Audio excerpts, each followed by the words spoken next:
M. Tshisekedi, bien qu'il multiplie les déclarations fantaisistes, incarne une faiblesse manifeste qui n'inspire ni respect ni crainte. Cette réalité explique l'audace avec laquelle le général Kagame agit face à notre nation. Alors que nous entamons un nouveau chapitre de notre histoire, je ne m'adresse pas à un peuple vaincu, mais à une nation qui conserve en son sein une force indomptable. Je m'adresse à des hommes et des femmes qui, depuis des décennies, portent le poids des échecs de leurs dirigeants.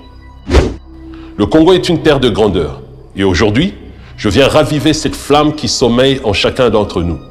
Un État qui ne sait pas se faire respecter, ni par sa parole, ni par ses armes, se condamne à devenir la proie des plus audacieux. Sous le régime actuel, nous avons perdu des territoires.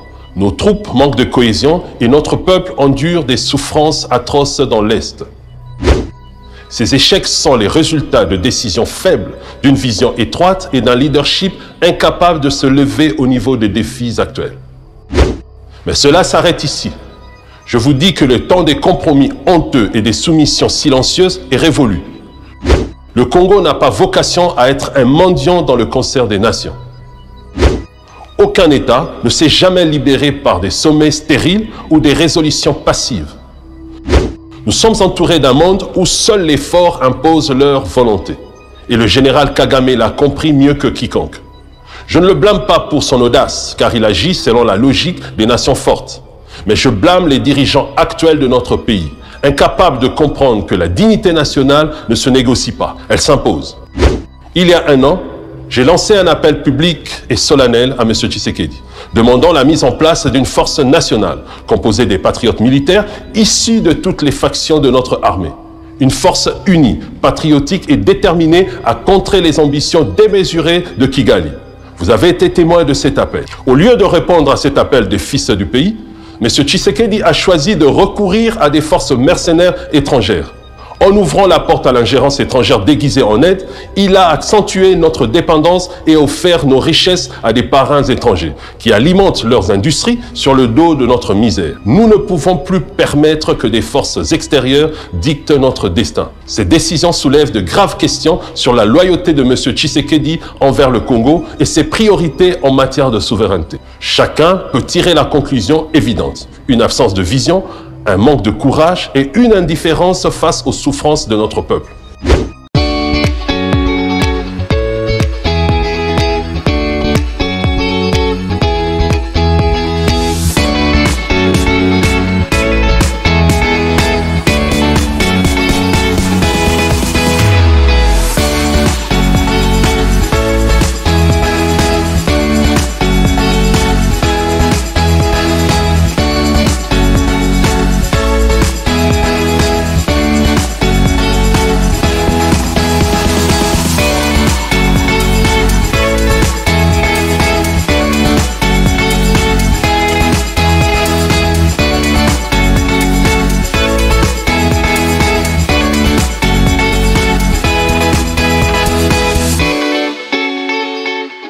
Du Grand Congo.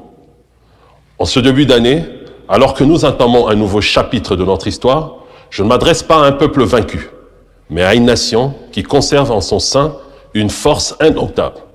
Je m'adresse à des hommes et des femmes qui, depuis des décennies, portent le poids des échecs de leurs dirigeants, mais dont l'âme ne s'est jamais brisée. Le Congo est une terre de grandeur, et aujourd'hui, je viens raviver cette flamme qui sommeille en chacun d'entre nous. Un État qui ne sait pas se faire respecter, ni par sa parole, ni par ses armes, se condamne à devenir la proie des plus audacieux.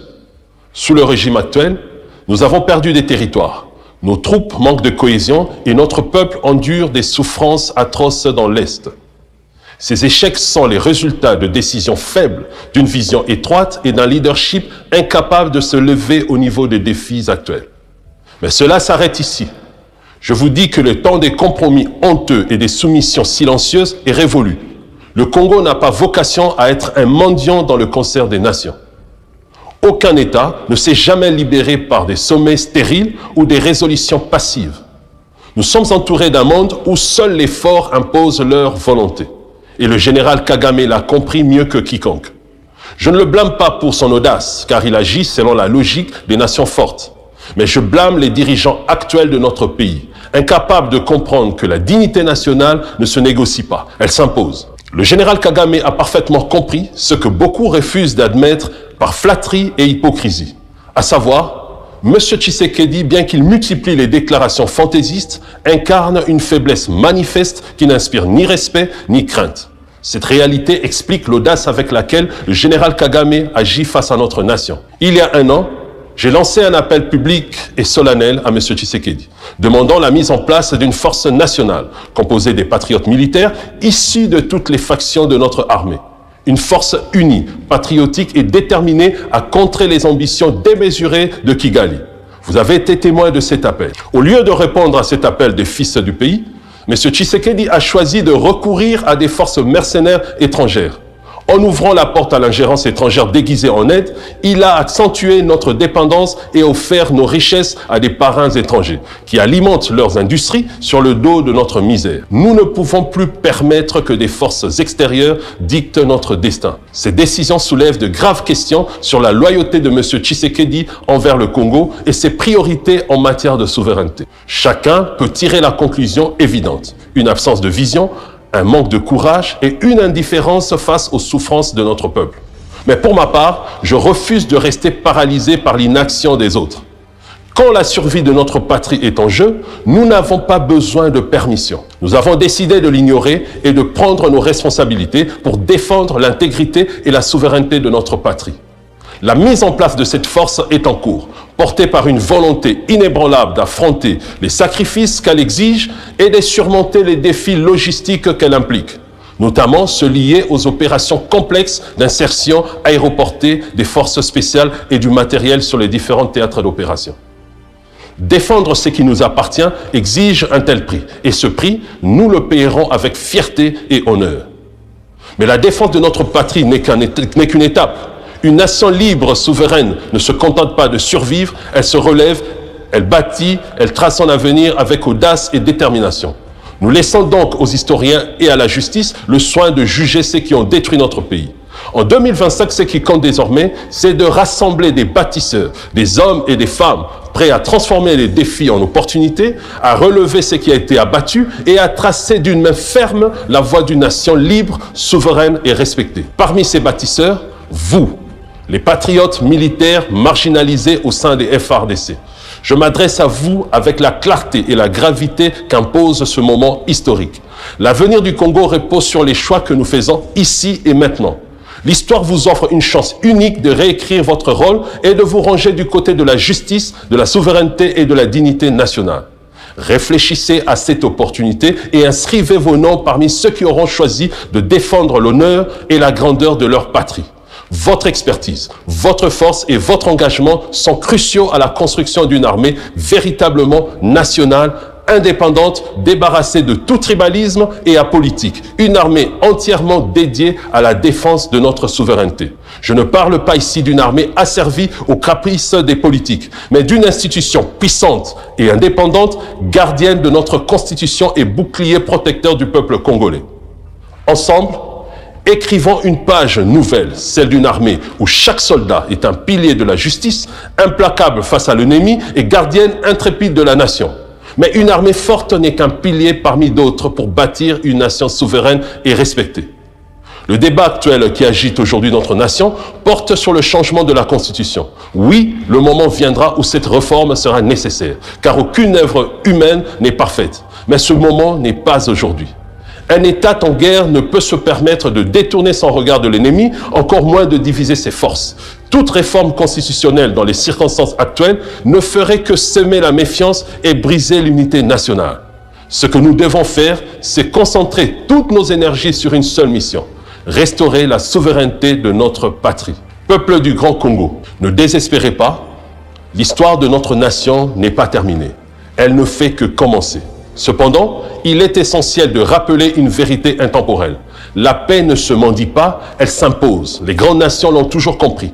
La paix durable ne naît jamais de la soumission ni de la complaisance, mais dans le feu des batailles, là où la dignité nationale est reconquise et où un peuple prouve qu'il est prêt à défendre ce qui lui appartient. L'année 2025 sera celle du courage et de la renaissance. Elle marquera le tournant où nous transformerons nos défis en victoire. Chaque Congolais, quelle que soit la place et ses responsabilités, doit se lever et prendre part à l'écriture de cette page historique. Ce combat n'est pas celui d'un individu ou d'une faction. C'est le combat de toute une nation pour sa dignité et sa survie. Peu importe nos différences, nous sommes unis par une cause commune. Défendre le Congo et offrir un avenir meilleur à nos enfants. Ce n'est pas un choix, c'est une nécessité historique. Un jour arrive, et ce jour marquera l'aube d'un Congo ressuscité, debout et invincible, où nos enfants n'auront plus à fuir la guerre, où nos richesses ne seront plus pillées et où notre drapeau flottera fièrement comme un symbole de puissance et de respect.